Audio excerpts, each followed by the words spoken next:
Hello, my name is Melissa McLaws. I'm a consultant with the European Commission for the Control of Foot and Mouth Disease. And I'm here with Don King, the head of the World Reference Laboratory. And we're going to go through the Pragmatist tool for you today.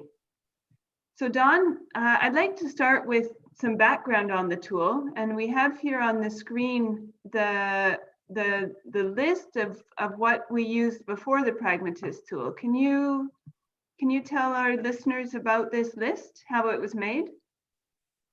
Yeah, thanks, Melissa.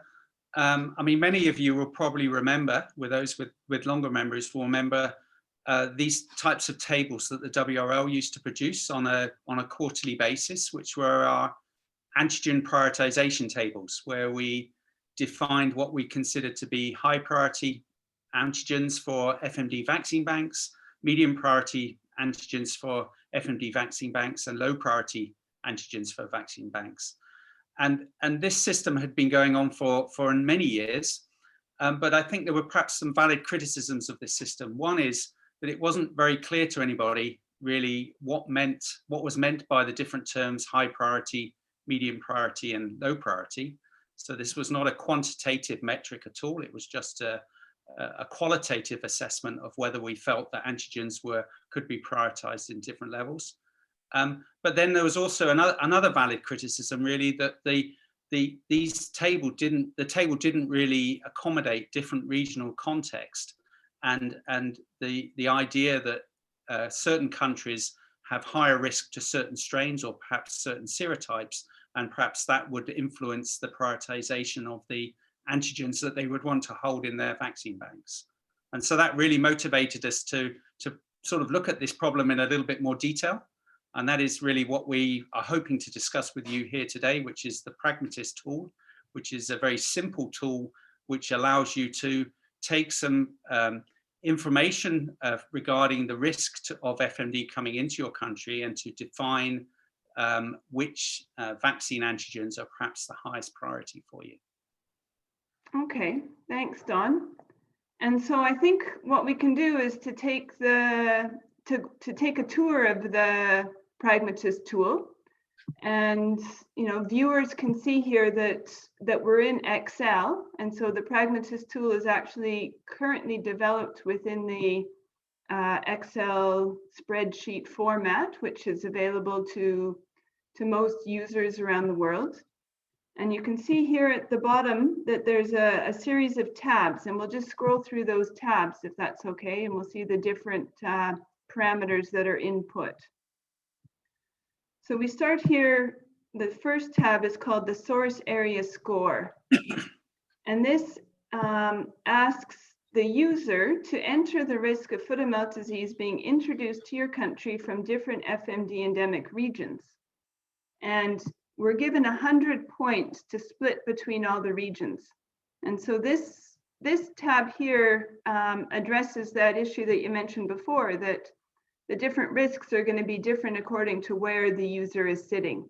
So if somebody is in Australia, they might have a different source area of risk compared to somebody in Europe or in North America. So now we've done this with an expert elicitation in Europe before, using the European experts, Don, and why don't we enter those values? Yeah, I'll try to remember the values. I have it on another table here, Melissa, so maybe we could enter those in. So for Europe, when we ran an expert elicitation, and here we're asking experts in FMD risk to define the likelihood of FMD being introduced into a region or a country from those different endemic areas which are highlighted on the map. So you can see there are 8 different endemic areas highlighted on the map. So they're the endemic pools that I think we all know and we talk about a lot in the FMD community. And in addition, we have the idea that there's also FMD circulating in North Africa. So that was considered just to be a separate region for this particular tool.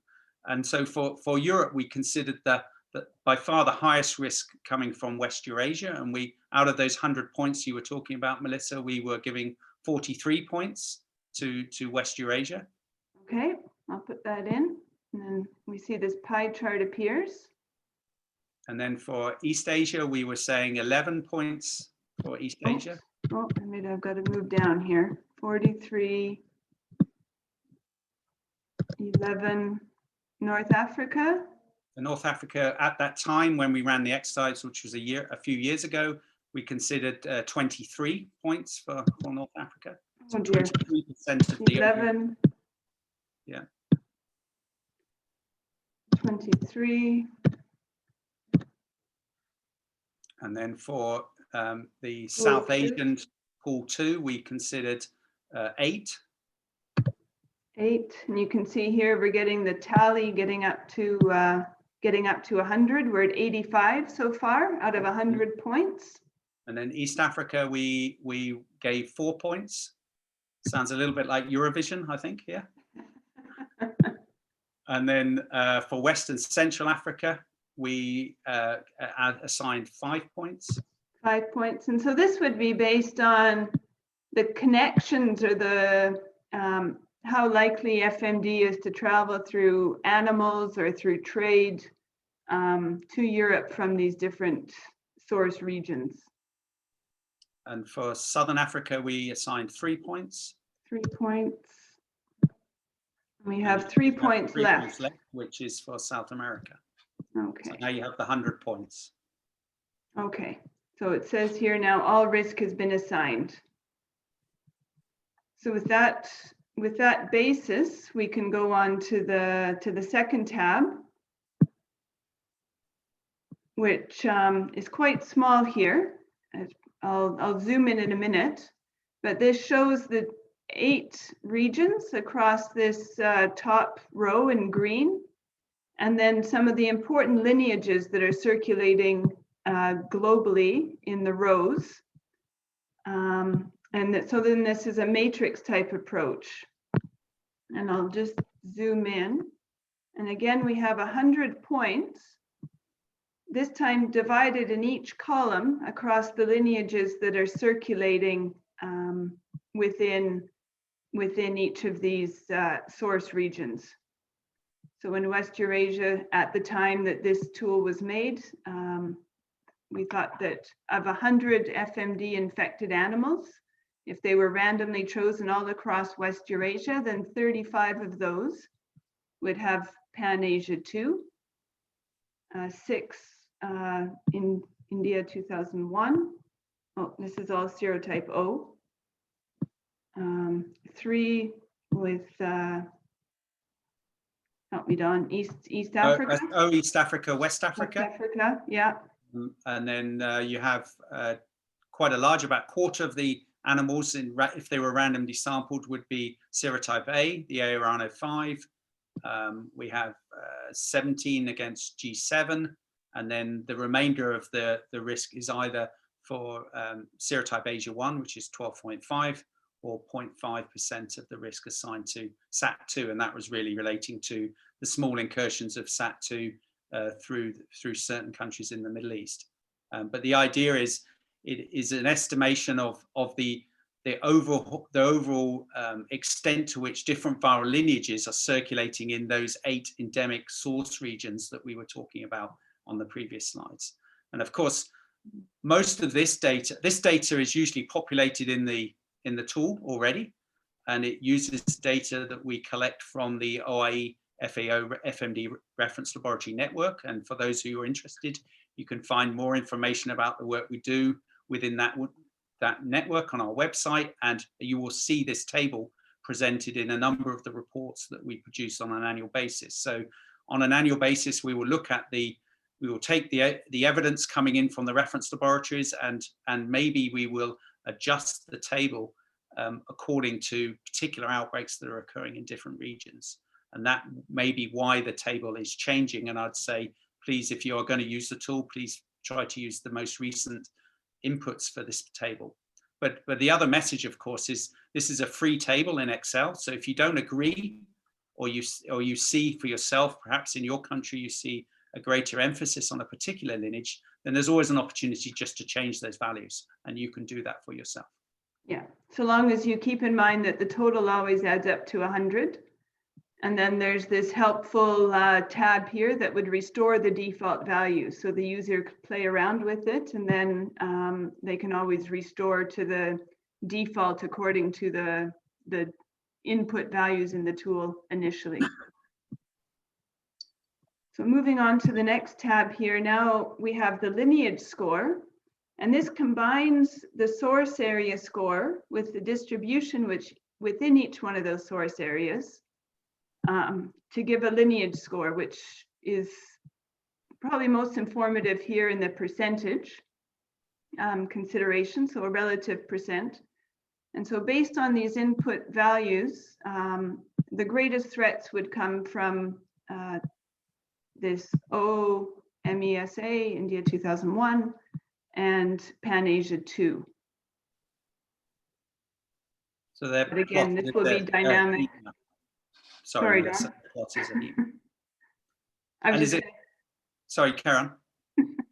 I was just going to say that this is dynamic and constantly changing, and also completely editable for the users. Yeah.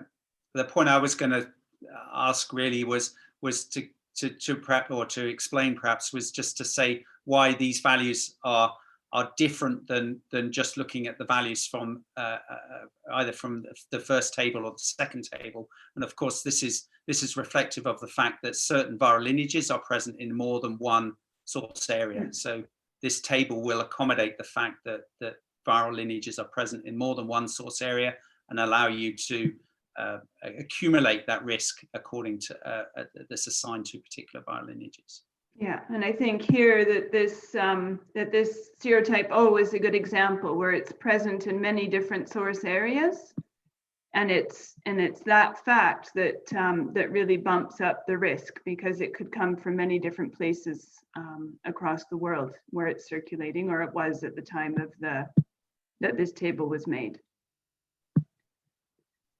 So now we have to take that risk side on one hand and to combine it with the vaccines that could protect against that risk. That's sort of the flip side of this table.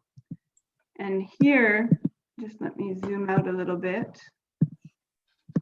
We have the vaccine data. I'll zoom in now. So across the top here, we have the lineages that we saw from the previous table. And in this column here, we have the different vaccines that are available by these manufacturers. And in this case, we've just included the manufacturers that commonly are used by antigen banks in EuFMD-free countries. You want to explain a bit about how these numbers were generated and what they mean, Don? Yeah, I mean, this is, again, another value that's estimated from our knowledge and experience about the way in which particular vaccines perform against viral lineages that circulate in different parts of the world. And as you say, Melissa, the viral lineages across the top. So for each of those vaccines, you have a number between 0 and 1. Where the value is 1, we have high confidence that that particular vaccine will cover all of the various flavors of that field strain that might circulate in the world. So you have good confidence that's a vaccine that's likely to be effective. If the value is 0, then it means that the vaccine has no use and will probably provide no protective responses against viruses or field strains from that particular lineage. And I suppose it's worth mentioning that here we are using data from the routine vaccine matching work that we do within the OIE and FAO reference laboratory network. So that's a key source of this information. So where we are testing multiple viral lineages, we can get an estimation the extent to which certain vaccines are likely to protect against a whole representative number of strains from that different viral lineage. But in addition to the vaccine matching data, we also try to use data from either heterologous potency test studies, which are occasionally performed by reference laboratories, as well as the possibility to accommodate data from the field where certain vaccines are actually used in a real life setting against strains from those particular lineages. So again, this is it's a proxy measurement. It's an estimation of the extent to which we feel that these certain vaccines are likely to provide protection against those strains. And I'd say this is the part of the tool that perhaps needs more development, as you can see for yourself, and I think Melissa has already explained. The tool only accommodates a certain number of vaccines. So of course, we're conscious that there are many other vaccines that could be included here.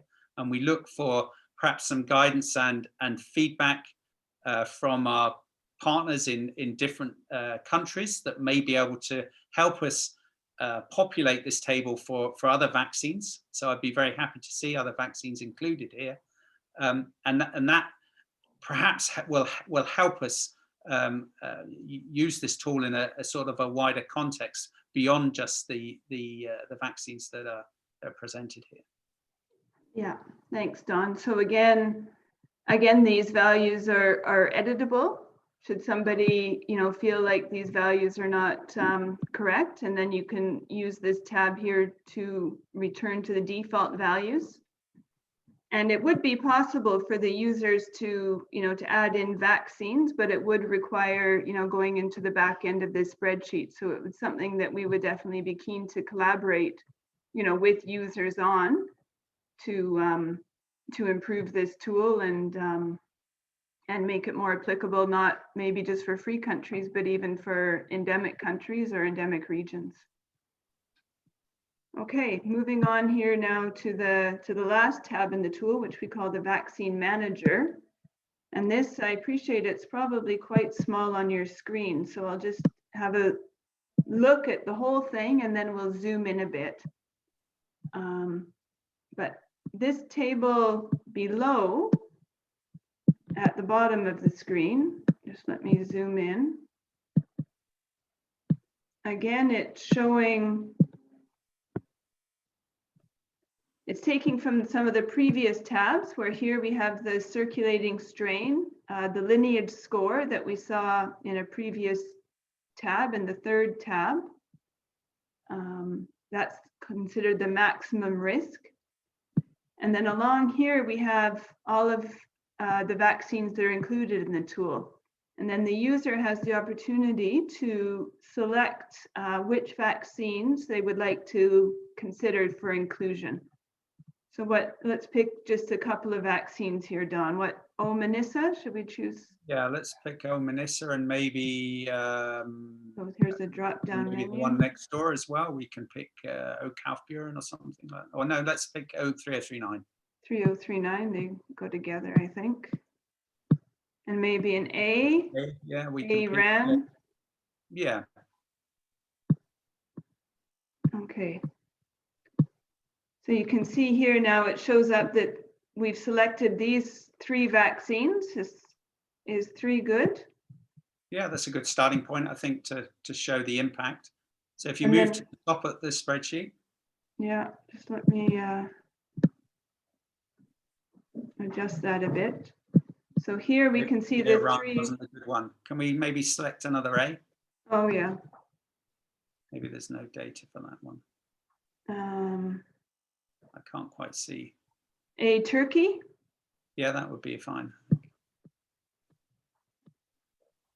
I suspect there wasn't a lot of data for that particular vaccine, that's why. Okay. So if you go right to the top, Melissa, you can see that the risk profile for the input values that you put in the first 2 spreadsheet is now spread out in a linear format, and you can see that the serotype O risk and the serotype A risk. So the serotype O risk is colored in red, serotype A risk is colored in blue, the risk associated with Asia 1 is in gray, SAT1 in yellow, and SAT2 in purple. And when you cover that risk by selecting a vaccine, the risk that is covered is changed from the checkered, the hashed image into a solid image. So you can see for serotype O with those 2 vaccines, you've covered more than 80% of your serotype O risk, whereas for serotype A, with that single vaccine that you selected, you've only covered about 40% of your risk, and you have about 60% residual risk that you need to consider whether or not you need a new antigen for. Okay. So the user would look at this and then perhaps, think I better fill in some more A vaccines and also cover Asia 1, for example, and continue, balancing out the number of vaccines until they get an appropriate level of coverage. Yeah, that's right, Melissa. So but it's fully, as we've described all along, this is fully editable. You can play with it as you like, and you can define for yourself which of the which of the vaccine antigens are the highest priority for your setting. Okay. And this is something that we're looking at improving the output of this. We've done a project with the University of Surrey, and we're looking to continue on, looking potentially at algorithms that would, rather than taking a trial and error approach, but that would select the most effective vaccine coverage scenarios for different countries. Or for different risk profiles, and also looking at even a web interface, right, where this the user could interact with this tool over the internet. So we are working on further improving that, and hopefully by the next open session we'll have a new update to show. Yeah, I think that's right, Melissa. I think there's still some work to be done here. I think the current version of the tool is hopefully useful for users already. They can see a little bit of the ambition here, as well as some of the data, and can even start to use it, I think, for their purposes. But I clearly think there's some more expansion to be done, more vaccines to be included, but perhaps also to make this Excel tool a little bit even simpler for the users to interact with. Okay. But if a user did want to have a copy of the Excel tool, they could get in touch with you. And I think you would provide them with a tool loaded with the most up-to-date data, and either EuFMD or yourself at the World Reference Laboratory, or both of us, are always available to support countries in using this tool. Yeah, and we've run a couple of exercises already with some countries and regions to help them move through this tool to prepare, if you like, tailored outputs that help either countries or regions understand a little bit more about which antigens are the highest priority for their use for antigen banks. And so, for example, here on the screen, I'm showing the tailored output for Europe, which is included in the EuFMD WRL quarterly report now. And can you just walk through a little bit about how a user could interpret this tool, or this output rather? Yeah, I mean, this is, if you like, a summary of the different tables and spreadsheets that we've already presented. On the left-hand side, you have those areas of the tool that define risk. So you can see at the top, you have a map of the world that is visually representing the risk profile for your source area. At the pie chart at the bottom just summarizes the lineage risk. So this is the cumulative data for the different viral lineages that are circulating in these different parts of the world. And then on the right-hand side, you have part of the tool that looks at covering the risk. So at the top, you have the bar chart again that shows the linear risk broken down into the different serotypes. So serotype O and serotype A, and the other serotypes are also shown here, excuse me. And then underneath that, you have the extent to which vaccines might provide coverage against those risks. And we see this as quite a nice way to represent the relative coverage of the different vaccine antigens against the different viral viruses that are circulating. And you can see that perhaps there are even some differences in the way that certain vaccines cover the risk for the different serotypes. So I think the take-home message is clearly at the top. You can see for serotype O that with a relatively small number of vaccines, maybe only one vaccine or one or two vaccines, you can cover most of the risk associated with serotype O strains.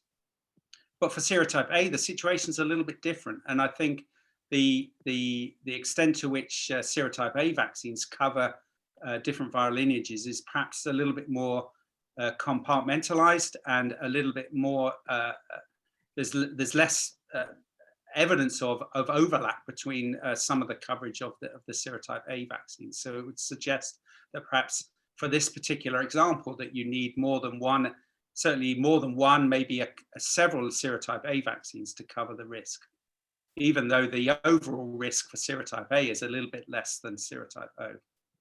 So this is just, again, for many of you that look at the reports that we prepare for the World Reference Laboratory, and the quarterly report that we prepare now in partnership with EuFMD, you will be familiar with this figure.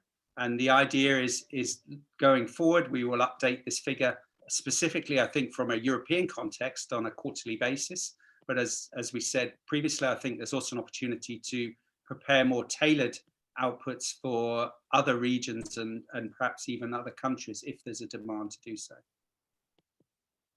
Excellent, Don. Thank you very much for working on this with me today. I think that it will be useful for our viewers.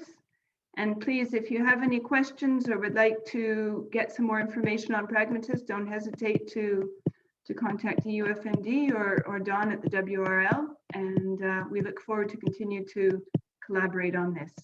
Thanks, Don. Thanks a lot, Melissa.